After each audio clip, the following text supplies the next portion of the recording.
Bem-vindos ao Calma no Caos, onde a gente traz ferramentas simples e comprovadas para te ajudar com o caos do dia a dia, para trazer mais leveza, mais propósito, mais foco.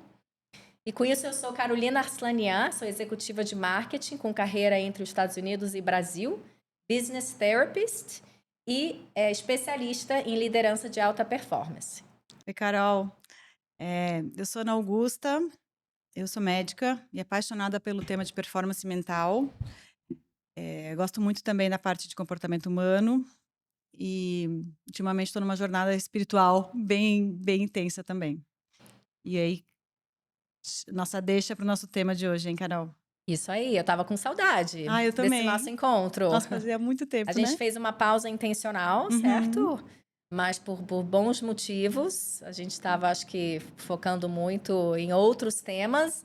Mas aí, com isso, eu acho que também liberou um tempo necessário para a gente trazer um tema, eu acho que muito profundo, que é a espiritualidade que você contou aqui pra gente. É, E tá conectado, né, Guta, com o tema de longevidade que a gente trouxe no último episódio. Então, essa é uma parte 2, né, do nosso tema de longevidade, que é um tema enorme. Mas acho que espiritualidade a gente vai conseguir desmistificar muita coisa aqui hoje. na verdade, o tema da espiritualidade surgiu quando eu recebi os feedbacks, inclusive dos seus amigos Isso lá. aí. A gente meio que perguntou, eu meio que perguntei: "Ah, e aí, o que você acha que era legal fazer para o próximo?".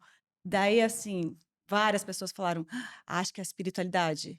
E foi para mim foi uma surpresa positiva, mas foi uma surpresa, porque eu adoro, é um tema que, assim, nossa, não tem nem o que falar de conteúdo e fonte de informação e tudo, mas não sabia que brilhava tanto aos olhos das pessoas. Uhum.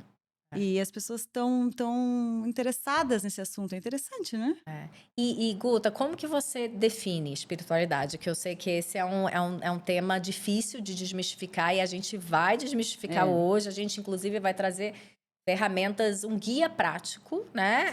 sim. Que as pessoas podem implementar no dia a dia para realmente criar essa jornada espiritual. Mas antes da gente começar É. aqui, me conta, o que é Então, espiritualidade para eu você? vou ler a definição uma definição que eu achei que faz sentido para mim, que é quando eu falo sobre espiritualidade, eu me refiro a essa definição, Legal. tá. Então é assim, ó: espiritualidade refere-se à busca por um sentido mais profundo da existência, algo que transcende o material e o cotidiano.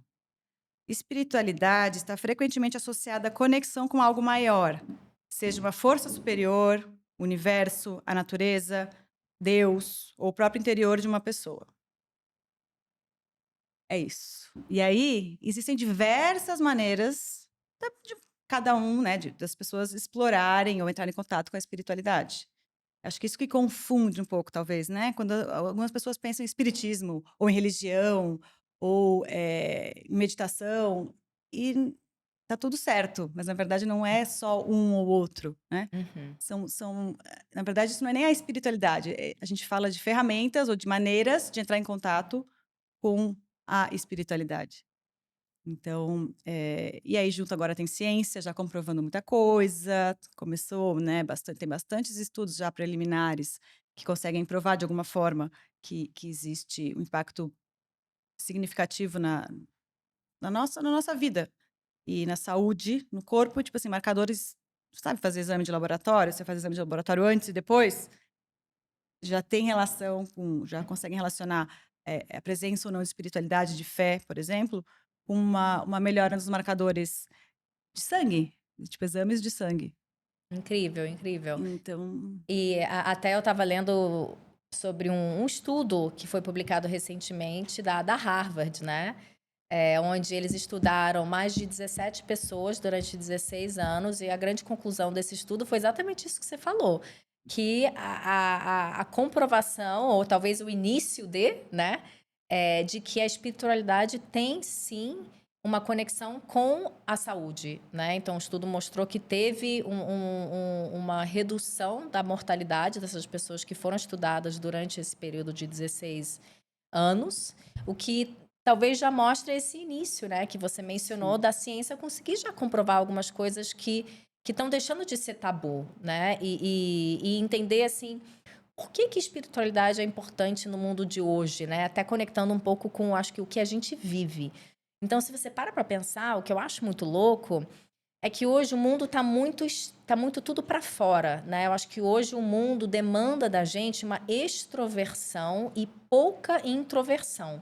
Então, aonde a espiritualidade pode ajudar, e por que que eu acho importante a espiritualidade, é que eu acho que ela pode nos ajudar a relembrar e buscar essa introversão. Porque hoje, com rede social, com publicidade, com tudo que o mundo está demandando hoje da gente, né? O fato que você está sempre se comparando ali com o vizinho, você está ali acompanhando a vida dos outros nas redes Ah, e uma vida sociais, que não é real, né? uma vida que não é real, as As pessoas te partes boas e julgando. otimizadas, e, tipo assim, na verdade, maquiadas, né? Do Exato. jeito É. da vida das Mas pessoas. isso tudo te leva a querer mais, a querer bens materiais, e você está sempre em busca de algo que está fora de você, né? Então, assim, Comparação, né? Comparando. Tipo, a grama do comparando vizinho é sempre mais o verde. que você tem, o que que você não tem, isso tem um impacto muito grande na felicidade, né? Os estudos já Muito, comprovam isso. muito. E a verdade é que as respostas estão aqui dentro. O que você precisa está aqui dentro, mas eu acho que as pessoas, a gente está cada vez mais desconectado com a nossa bússola interna, a nossa voz interna. Então, por que que eu acho que espiritualidade é tão importante? Aonde me ajudou pessoalmente foi em me reconectar, me relembrar quem eu sou, e buscar aquilo que você comentou, né? De me conectar com algo maior e me descobrir, me autodescobrir. Para mim, a espiritualidade é uma ferramenta de autoconhecimento. Foi assim que eu, pelo menos, encontrei a espiritualidade. Então, aqui, assim, a gente vai muito além da religião.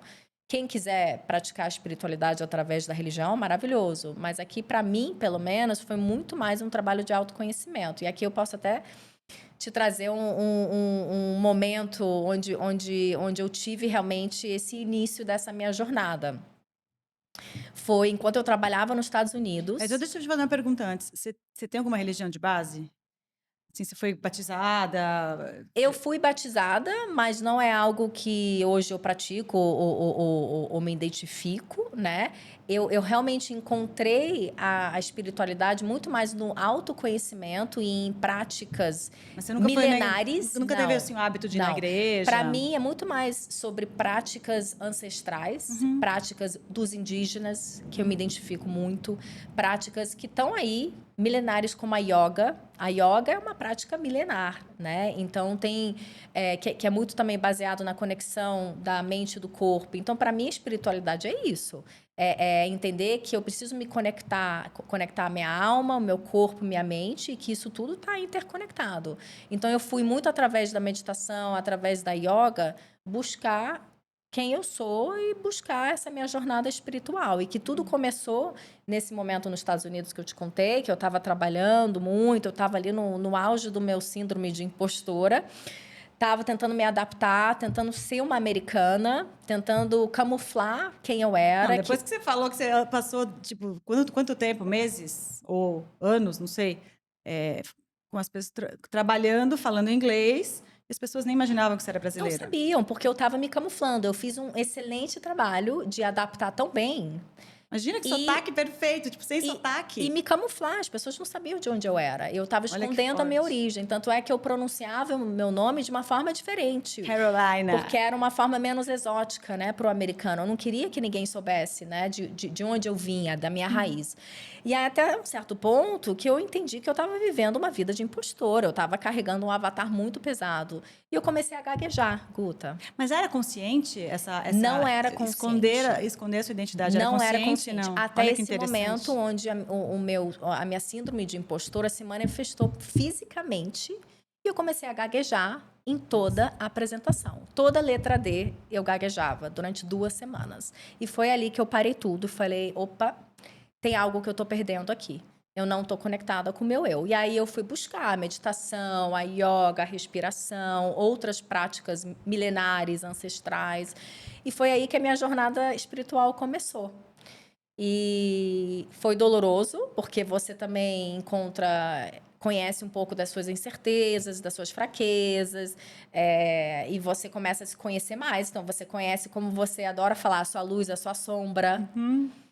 E foi esse o processo. E conta pra gente, que eu sei que você adora esse conceito de luz e sombra. Hum. Como é que... Por que é importante, né, encontrar a sua luz e a sua sombra nessa jornada espiritual? Carol, essa pergunta é uma pergunta que eu tenho difícil Eu responder sei que você assim, de gosta dessa bate-pronto. pergunta. Você não estava esperando essa pergunta. Não estava esperando. Mas conta pra gente, Ah, por que é tem a importante? definição do Jung, por exemplo, que é um psiquiatra, ele que é o criador, ele que criou a psicologia analítica, né? E ele fala muito da sombra de cada um. Então, e essa sombra não é necessariamente uma coisa negativa, mas são características que a gente tem que estão escondidas da gente mesmo, né? Então, ela aparece no inconsciente, então aparece no sonho, aparece às vezes em um momento, se você se deixa levar pela arte, por exemplo, você abre você tira, na verdade, as barreiras formais e você deixa a parte do inconsciente, criatividade, enfim, surgir. Você começa a entrar em contato com talvez algumas pistas de que você tenha lá a sua sombra com tais características. Muitas vezes, quando a gente projeta alguma coisa ruim no outro, então você é assim porque provavelmente é o seu maior. Provavelmente é uma característica sua que você mais tem medo de entender que é verdade, de conhecer. Então, tem diversas formas, né, que a sombra ela dá pistas que ela existe. E o ideal, o Jung fala que a pessoa só consegue realmente viver uma vida plena e viver o presente quando a pessoa consegue integrar a sombra no eu. Então, assim, aceitar que existem coisas que eu não quero que sejam assim, mas tudo bem, viver desse jeito, porque daí a pessoa consegue se sentir mais feliz, com menos sensação de vazio, sabe? É uma das coisinhas que ele fala, né? Por isso que eu te falei, essa pergunta é bem ampla. Mas eu acho que é importante fazer um link desse negócio da luz e a sombra. Eu acho é bom a gente lembrar e afirmar e reforçar que existe uma coisa muito importante e necessária para quando a gente quer melhorar, aumentar o nosso nível de consciência, quando a gente quer evoluir, que é o sofrimento. Não necessariamente sofrimento, mas lembra que você falou, quando você estava falando sobre que você estava gaguejando, que foi muito difícil o processo e tal. Na hora que você estava contando para mim isso, eu estava pensando, então teve uma mudança. Porque normalmente quando a gente tem uma questão difícil, que a gente considera que é dor, sofrimento, é aí que está a chance para mudança, para melhorar. Então, isso não é científico, tá? Eu não sei, eu estou falando, são percepções minhas, são pensamentos meus aqui, e para mim isso já faz tempo já faz muito sentido há muito tempo, que são realmente nas dificuldades que a gente cresce, e que a gente cresce assim, é uma oportunidade enorme para crescer. E muitas vezes dá uma sensação de desamparo, do tipo, por que isso está acontecendo comigo? Porque é uma coisa muito ruim. A gente passa por coisas difíceis, né? Então, mesmo nesses momentos difíceis, eu tento cada vez pensar que, nossa, depois disso vai ter uma coisa muito boa. E vem coisas. Eu tive uma vida que eu tive coisas com a minha mãe, eu tive umas questões de família bem difíceis, fortes, mas que me trouxeram uma luz depois. Que assim, você gostaria que isso tivesse acontecido com você? Não, eu não gostaria, mas eu acho que foi necessário. Sabe? Então, nesse sentido de luz e sombra. Então, hoje em dia, eu acho que a gente está começando a atender para um movimento de eu quero ser feliz, feliz, feliz, feliz, feliz, feliz. Mas como é que você vai ser feliz se não tem a sombra, se não tem o oposto, sabe? É trazer a consciência, trazendo a consciência para a sua luz e para a sua sombra, eu acho que você consegue viver mais, de uma forma mais autêntica. Porque senão a gente acaba vivendo de uma forma, num piloto automático, né? Que foi o que aconteceu comigo, né? Fica doente, fica gaga. Exato. Ou você cria uma persona que não é você, porque você quer se adaptar. O ser humano, ele é biologicamente feito para se adaptar. É uma necessidade biológica nossa. Então, se a gente não ganha consciência da nossa luz, da nossa sombra, a gente não está vivendo o nosso eu mais verdadeiro. E se a gente não está vivendo o nosso eu mais verdadeiro, a gente não vai conseguir, talvez, encontrar uma felicidade, uma leveza, uma confiança. Então, eu acho que a espiritualidade é isso, né? Ela Se pode tem trazer esse isso. buraco aí, essa falta que você está falando, ela aparece de diversas formas, né? Então, tem um negócio de droga, por exemplo, de bebida. A pessoa quer se anestesiar porque ela não quer pensar a respeito desse desconforto, porque ele está ali. Então, não é opcional, ele está ali. Aquela sensação de vazio, de falta de propósito, de querer prazer imediato o tempo inteiro. Olha que coisa maluca. A pessoa quer prazer, felicidade. Ela quer tanto ser feliz, que ela faz um monte de coisa que dá prazer na hora e só deixa ela mais triste ainda. Que é um pouco o que a gente está vendo no mundo de hoje, né? Dessa mente coletiva. Eu achei esse termo muito bom, porque ele resume exatamente isso, né? A sociedade que está num piloto automático, né? Que está ali nas redes sociais o dia inteiro por conta da A dopamina. gente A também. gente. Não, a gente e Não, é porque sociedade. não, a gente.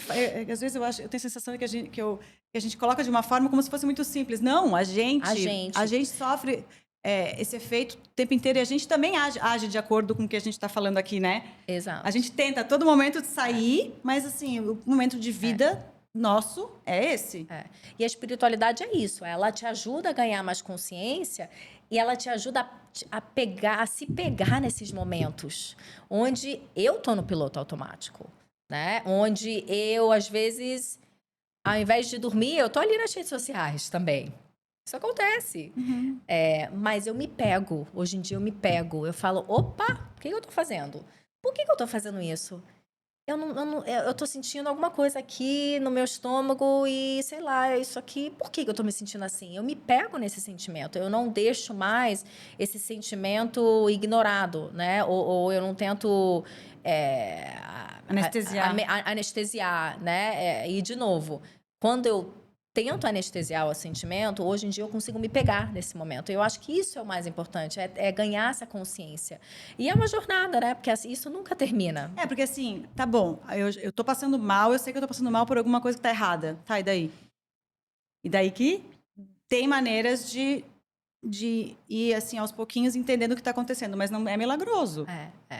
E hoje, se E você por isso parar que é para uma pensar... jornada mesmo, você tem É que uma começar jornada. para... E a gente tem que estar cada vez mais consciente desse externo que está sempre puxando a gente para dentro. Porque hoje, se você para para Externo pra pensar, dentro, o externo que é as de redes comparação. sociais, tudo que está ali te demandando essa extroversão, né? Posso te dar um exemplo, você ver se é isso que você está querendo dizer? Eu lembro da minha gravidez, você está falando isso, eu estou lembrando da minha gravidez, e eu acho que é exatamente isso. Na segunda, primeira, sei lá, logo depois que eu tive os meus filhos, gente, eu tive filho, né? Então eu tinha um corpo de uma mulher que teve um filho. E aí, eu me pegava, às vezes, olhando rede social, não com essa intenção, mas apareciam lá aquelas mães que 2 semanas depois já estavam com o abdômen trincado de novo. Eu pensava, vai, também, elas fizeram parto normal, e o meu foi cesárea. Tipo, não é esse o foco. Sabe você, como a gente, você, a gente sempre... A tendência é ir por esse caminho, porque o contexto é esse. Então, assim, eu falava, não, gente, está errado. Inclusive, eu acho é um crime fazer isso. Mostrar em ângulos ou assim, exceções. Existem pessoas, sim, que se recuperam super bem, mas a maioria das pessoas não se recuperam, assim, não é bem rápido, né? Não sei se isso é bom, mas... então, assim, porque eu estava lá um dos momentos mais maravilhosos da minha vida, e aí, de repente, eu estava lá olhando uma grávida fitness que estava... O que eu estava fazendo? Sabe? Que cobrança é essa? Porque eu cheguei lá de alguma forma. Então, com certeza existiu uma preocupação minha em relação ao corpo, existe uma preocupação minha em relação ao corpo, estética e tudo, mas especificamente depois da gravidez, o corpo fica muito diferente, né? É isso, a mente coletiva é isso. E aí, É você então, achar que você precisa estar um certo jeito, porque a sociedade demanda não é nem que a isso. sociedade demanda, eu acho que a gente Ou não deve nem espera. culpar a sociedade. Mas ela espera. Eu acho que é a gente mesmo que vai atrás. Mas Né? porque a gente espera, porque Porque a gente quer uma sociedade comparação. espera. Então, mas porque a gente quer uma comparação, a gente quer saber o que é o esperado. Até onde eu devo ir de esforço, por exemplo, para retomar as atividades, para não sei o quê. Qual que é o meu parâmetro? E aí, a fonte de informação dos parâmetros é uma coisa que não é real. E só você sabe o momento que você está passando. Aquilo que você precisa fazer naquele Exato. momento. Mas É assim, isso. esse externo ele é importante de uma certa forma. Ele é muito importante. Mas ele é muito importante porque ele precisa. A gente precisa ter um norte. A gente estava conversando vindo para cá sobre as histórias, sobre o poder dos mitos, da mitologia, sobre o poder dos arquétipos. A gente tem que saber mais ou menos o que esperar da vida. O que eu tenho que fazer? É importante, por exemplo, a gente viver junto com outras pessoas. É importante a gente se alimentar, a gente comer junto com outras pessoas, porque a gente começa a ter um pouco de noção do aquilo lá é saudável, que ele está comendo bem, não está comendo bem. Imagina se a gente vivesse sozinho e só come o que dá na telha. Tipo, Sim, é por isso que a gente é diferente então de animais. essa A coisa de a gente gente se tem isso. comparar com o externo, ela pode ser positiva e ela deve ser positiva, mas ela não deve ser demais e de uma forma É que eu acho que assim, o momento que se torna negativo é quando aquela emoção que é gerada em você através de um evento ou através de uma pessoa, ela começa a dominar as suas emoções. Aí que se torna um problema. Então aqui tem uma fala muito legal do Swami, que foi, né, um grande estudioso hindu, e que ele fala exatamente isso, né? Que a paz interna começa quando você decide não permitir que outra pessoa ou evento controle as suas emoções. É isso, né? E é até um conceito que a própria Brené Brown, que eu adoro, traz sobre soberania cognitiva e emocional. Então, ela fala isso. A partir do momento que você consegue ganhar a capacidade ou desenvolver a capacidade de sentir e entender que aquilo que você está sentindo, por conta de novo, de algo externo, não domina os seus sentimentos, ou você passa a pensar algo, porque alguém te falou alguma coisa, né? Por exemplo, você está no trabalho, alguém me criticou no meio de uma reunião. uhum.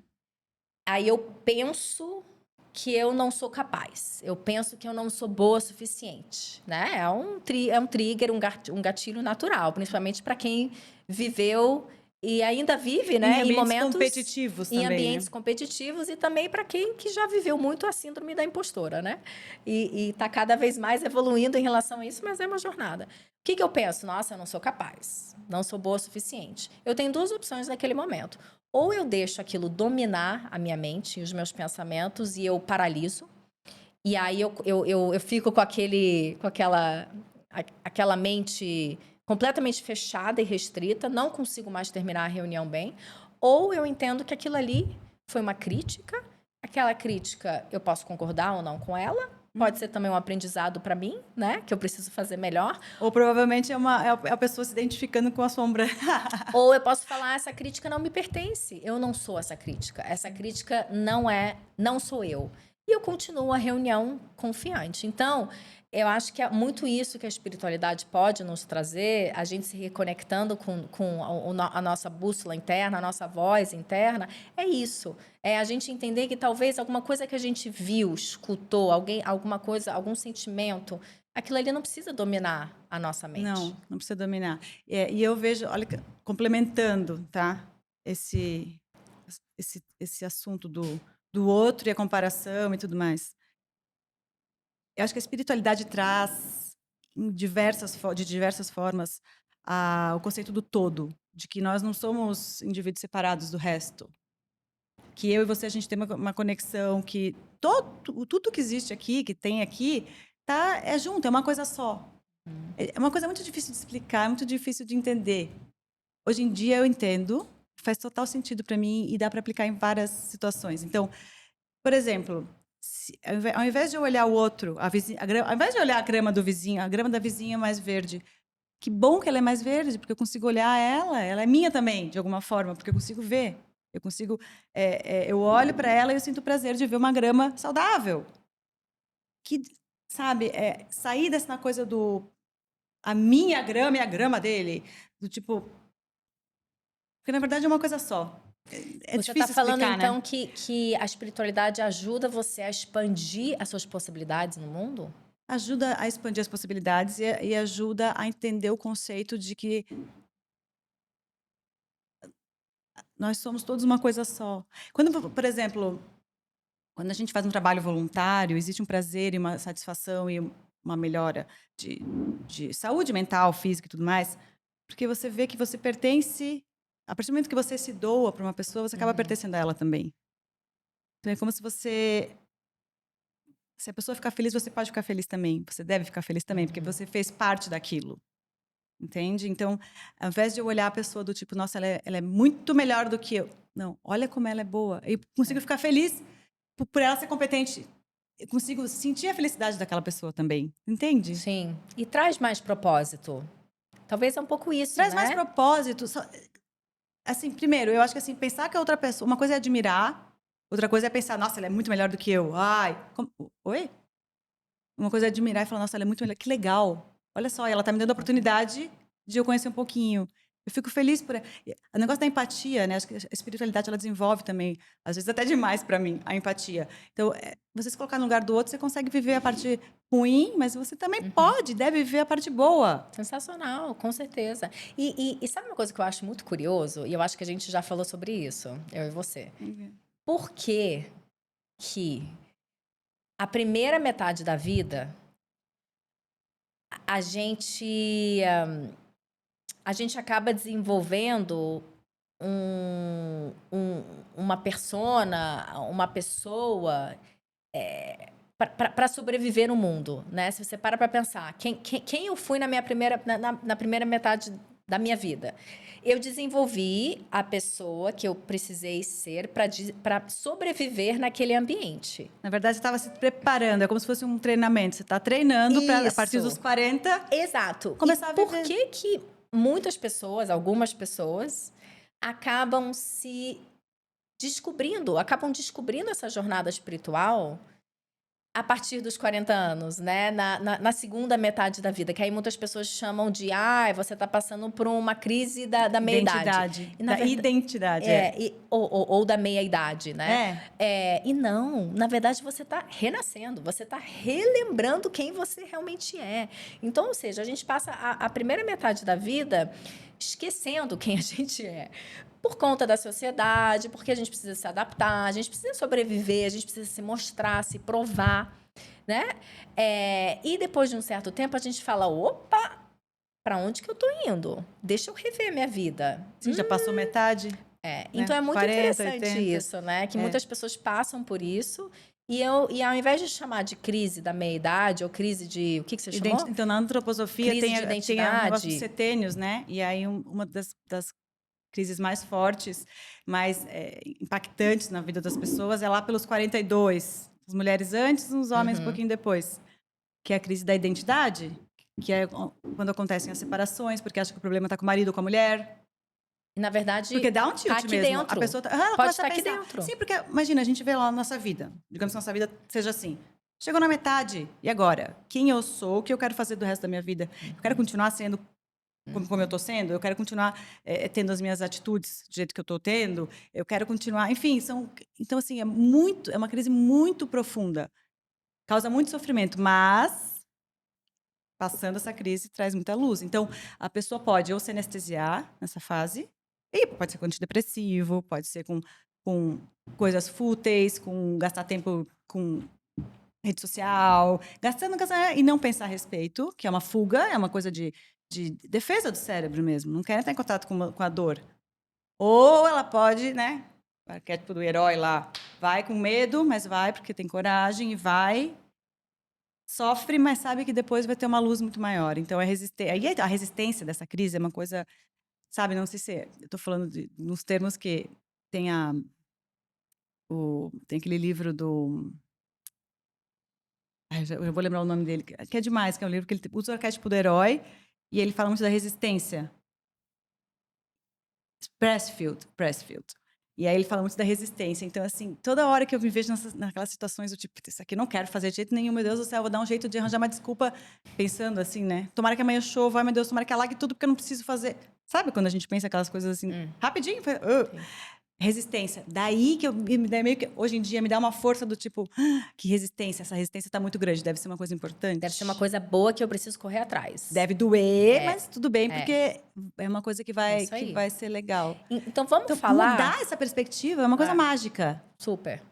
Vamos falar agora, Guta, então, quais são as ferramentas que a gente pode trazer Vamos. para realmente te ajudar a ter essa coragem de se autoconhecer e criar uma jornada espiritual, né? Então, eu acho que aqui eu já falei da yoga. A yoga, para mim, pessoalmente, realmente foi naquele momento que eu te contei, né? Que eu comecei a gaguejar, né?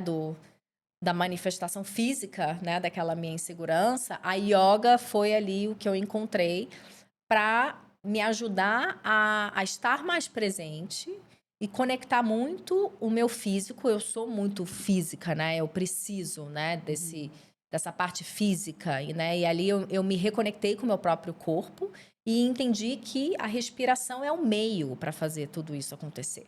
A respiração é mágica. E é ela que tem a função de conectar o corpo com a mente. Então, ali eu aprendi a respirar. Ali eu entendi que eu não sabia respirar, até descobrir a yoga, né?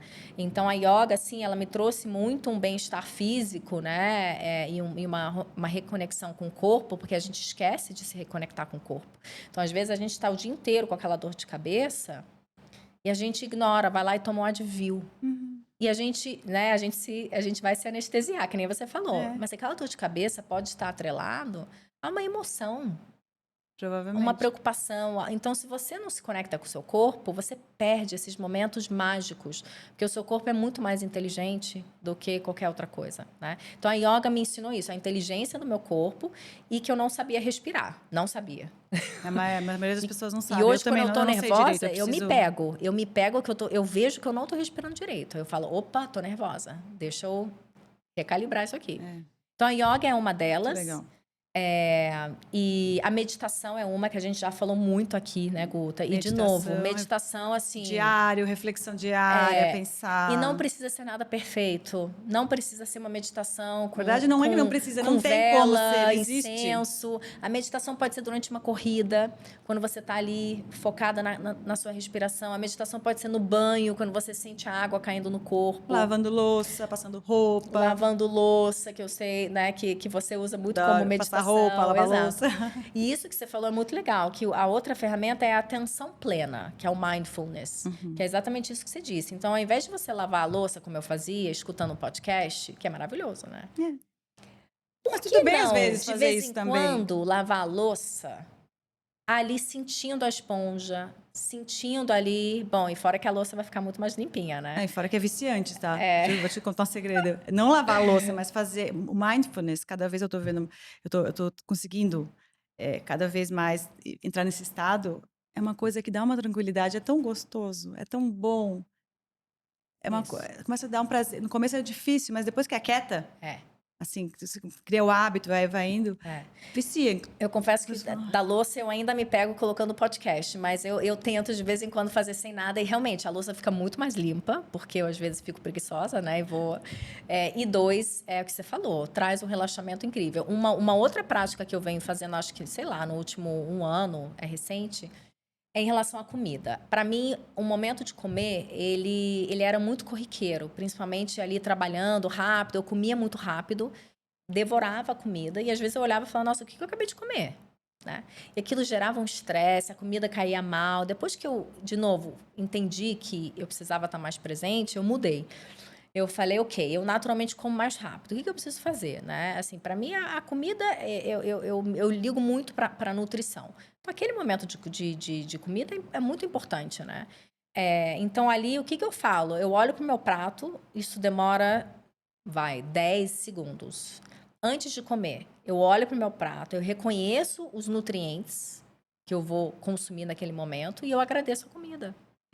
Cara, aquilo ali muda tudo, porque eu como de uma forma mais devagar, mais presente, a comida cai bem. Então, isso é uma coisa que eu venho fazendo muito nesse último ano e me ajudou muito. Se não conseguir fazer em todas as refeições, tudo bem, né? Mas quando você faz, é milagroso. Legal. E aquilo ali vai te ajudando, né? Então, atenção plena é muito legal.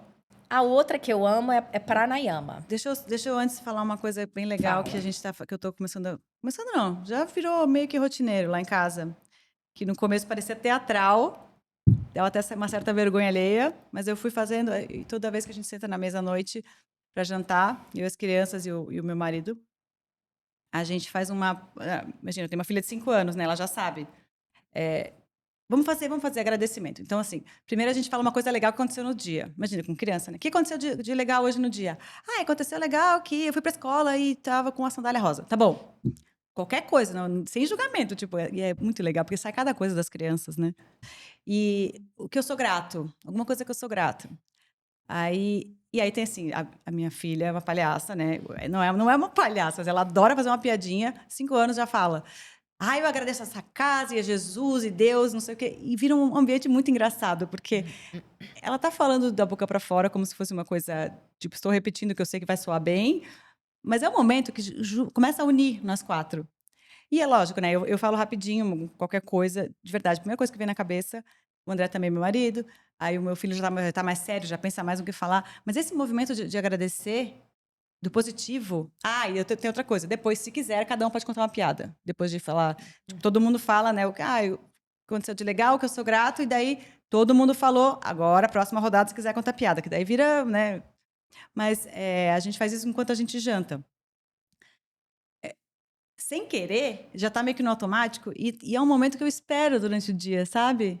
É uma coisa bem bem legal. Os rituais, né? É sensacional. É tão Rituais. importante ritual, né? E para Principalmente com ele família. Vou é. fazer isso. Hoje o Eric ainda é pequenininho, ainda Não, tem mas ele 2 já anos, mas ele a ainda gente não, fala: "O que não, que foi legal hoje, ele não Eric?". para quieto ainda para sentar como família na mesa, né? Não, Daqui é. a pouco eu chego lá. Os meus também não param direito, né. Mas é coisa assim: "O que que foi legal? Volta aqui, Muito me diz, me legal, diz, me diz". adorei. E Vou pode ser fazer, qualquer coisa, é muito gostoso. vou fazer. Bom, E entrou aqui, ó, pranayama a é prática da outro. gratidão. É, Prática da gratidão, a gente super, que pode você pensar já nisso falou. também. Uhum. Um que eu queria trazer aqui é o pranayama, Pranayama. que é a respiração. Então, que é uma prática da yoga. E tem uma em especial que eu adoro, que o nome é Nadi Shodhana. O que que é? É uma respiração alternada. Hum. E aqui a gente vai até colocar depois o link de um videozinho super simples de como faz isso. Mas é praticamente você pegar o seu polegar e o dedo, né, que você usa, o anel, que eu não sei qual que é o nome desse dedo. Anelar. Anelar, isso aí. E você usa esses 2 dedos para fechar Sei. uma narina, abrir a Eu faço outra assim. e alternar a respiração entre uma narina e outra. É legal porque ativa os 2 lados do cérebro e é uma prática de relaxamento, principalmente se você estiver muito estressado, ou também é uma prática que traz um fluxo de energia incrível e te deixa com mais energia ainda também. Então, enquanto te relaxa, também te traz essa energia. Então, essa é uma prática de respiração alternada que eu amo. Você pode fazer durante 1 minuto, 3 minutos, 5 minutos. É fácil. Eu faço em qualquer lugar. Às vezes, assim, antes de chegar num lugar eu tô nervosa no carro, eu faço antes de sair do carro. Simples. Então, eu acho que essa é uma que é super bacana e fácil de implementar. E por último, eu acho que uma que eu gosto muito, que eu queria trazer, é o jejum digital, que a gente já falou aqui. É. Hum. Que para mim, quando eu consigo ficar um bom tempo fora das redes sociais, e de novo, rede social é muito bom, né? A gente, bem ou mal, trabalha com isso. A gente adora gerar conteúdo, adora consumir conteúdo das redes sociais. Mas como é que a gente consegue fazer isso talvez de uma forma mais intencional, no momento certo, né? E quando eu consigo fazer isso de uma forma mais intencional, a minha criatividade deslancha. Quando eu não estou em equilíbrio e estou de forma zero intencional, olhando rede social, Às vezes por precisa olhar, barrar um pouco, né, porque meio que vai no automático, então esse negócio do é. detox, né, de ficar longe, eu acho que é importante, porque é uma coisa significativa, do tipo: "Vou ficar longe". E aí E dá é tempo para o corpo pra intencional. gente se readaptar. Sim, Isso. Mas quando você intencional. quer consumir um conteúdo, quer se informar e você faz isso de forma intencional, é delicioso, é maravilhoso. Tem, Sim. tem muita coisa legal. Mas eu acho que é isso. Assim, para a criatividade, é importante ter momentos de detox e esse jejum digital, principalmente no mundo de hoje que você está sendo Sim. bombardeado, né, o tempo É. todo. Aí outra coisa importante é a conexão com a natureza. Então, assim, vamos pensar, a pessoa quer Uhum. começar a melhorar a espiritualidade, a desenvolver, enfim, conexão com a natureza é uma das ferramentas do tipo assim, vai pro mato, pra praia, pro mato, sem celular, obviamente, né. Quer dizer, talvez a pessoa tenha uma relação saudável, Enfim, cada um vai ter sua própria receita, mas essa coisa da conexão com a natureza a gente perde muito na cidade, né? E é muito importante, então vale a pena a gente lembrar. Não precisa ser nada demais, pode ser um parque, pode ser pisar na grama, faz diferença. Cultivar Muita. relacionamentos significativos é muito importante. A parte social é tão, tão, tão importante. É, Eu acho que é tão importante quanto fazer exercício, quanto dormir, quanto. é. A gente foi feito para socializar, para ter trocas positivas, para trocar emoção, para trocar energia. A gente foi feito para isso.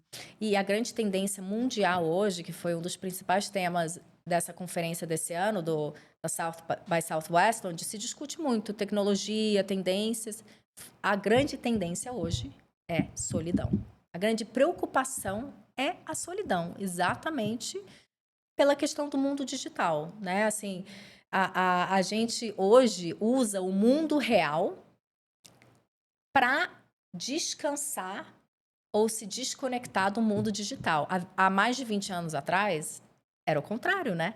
A gente usava o mundo digital, que era algo ali novo, tudo para se desconectar do mundo real.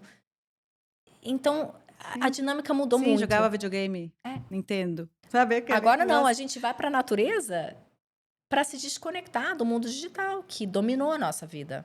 Então, solidão é realmente Teve uma Covid, crise já, né? Teve né? aquele absurdo de todo mundo que fica isolado.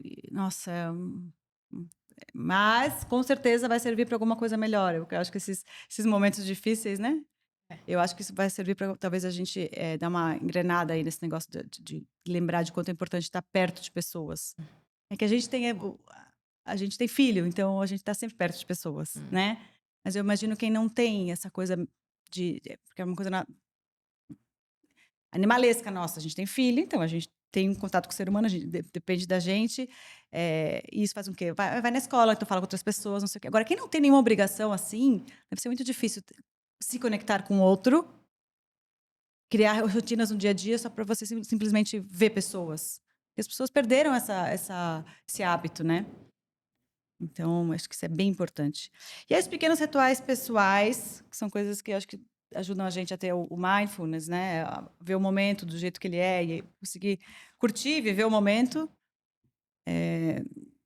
Aqueles rituaizinhos, coisinhas que você adora, né? Você dá muito valor para os seus rituais. Eu dou não tanto, eu gosto, mas eu vejo que as pessoas que têm isso consciente e que têm esse propósito de eu quero fazer isso porque eu sei que isso vai ser um autocuidado, e coisinhas mínimas. Às vezes é uma oração antes de alguma coisa. Enfim, eu acho que isso também o dia passa, às vezes passa, corre, corre, corre, e a pessoa não fez 2 minutos de autocuidado, né? Então, Super. lembrar disso é importante, acho que é o primeiro passo. E é isso, E e assim, assim, abre uma porta para uma isso. coisa que é. E assim a gente desmistifica o que é espiritualidade, o que é uma jornada espiritual. É isso. Ela pode ser simples. Ela pode ser baseada em religião? Pode. Mas não precisa, né? Então aqui a gente trouxe realmente ferramentas simples, práticas e que podem te ajudar realmente a construir essa jornada espiritual. E aí aqui, para a gente encerrar, acho que a grande pergunta que eu tenho, né, e que eu fico, qual a intensidade dessa jornada espiritual? E para cada um vai ser uma intensidade diferente, né? Tem pessoas que às vezes se perdem um pouco nessa jornada, entram talvez de uma forma profunda demais, se perdem aí no meio da floresta e aí querem ser, né, se tornam um guia espiritual e maravilhoso. Se esse é o propósito da pessoa e a pessoa se encontra, né, e quer ir a fundo nisso, quer talvez levar essa espiritualidade para outras pessoas, maravilhoso. Não, mas Mas é aqui a gente importante. está focando muito em trazer isso como uma ferramenta para o seu dia a dia, né? Não, até a própria meditação, né? Se você entrar num estado de meditação, assim, muito tempo, muito, muito, muito tempo, sim, é perigoso. É perigoso a gente pode se perder no nosso inconsciente, digamos assim. Não vamos se perder. Não, então, acho que assim, a orientação sendo prático, tem que ter alguém por perto que esteja acompanhando, ou pode ser um familiar, melhor se for um um terapeuta, né? O mundo ideal é esse, é você conseguir fazer essa jornada junto com uma terapia semanal, alguém que esteja te orientando, te trazendo para a terra, te trazendo para o real, porque a gente precisa disso também. É importante desenvolver a parte espiritual, mas é importante lembrar que a gente vive aqui, nesse mundo. Então, ter alguém que te traga pro real, peraí, tudo bem, você está se perdendo um pouco do tipo assim, não está pagando as contas porque acha que é mais importante ficar filosofando sobre as almas, que sabe? Volta, volta, volta. Então, alguém é importante ter e ter como referência e saber quem é essa pessoa. Fazendo isso, eu acho que é uma coisa super positiva, é uma jornada assim incrível e eu estou no começo da minha, né? Vamos ver como é que vai ser. Estamos todos, né? Porque ela vai mudando essa jornada. Então, independente de Eu onde acho que você eu acho que começa. os mais sábios, mais velhos já estão, talvez, né? Alguns já estão mais avançados, mas eu tô bem no começo, vamos ver. Legal. Então, assim a gente encerra com algumas ferramentas mágicas e incríveis e super simples para te ajudar nessa jornada espiritual. Então, se você se identificou com essas ferramentas ou conhece alguém que está no início dessa jornada, compartilhem, curtem, contem para gente qual deveria ser um próximo tema, né? Legal. E assim a gente vai construindo aqui juntos.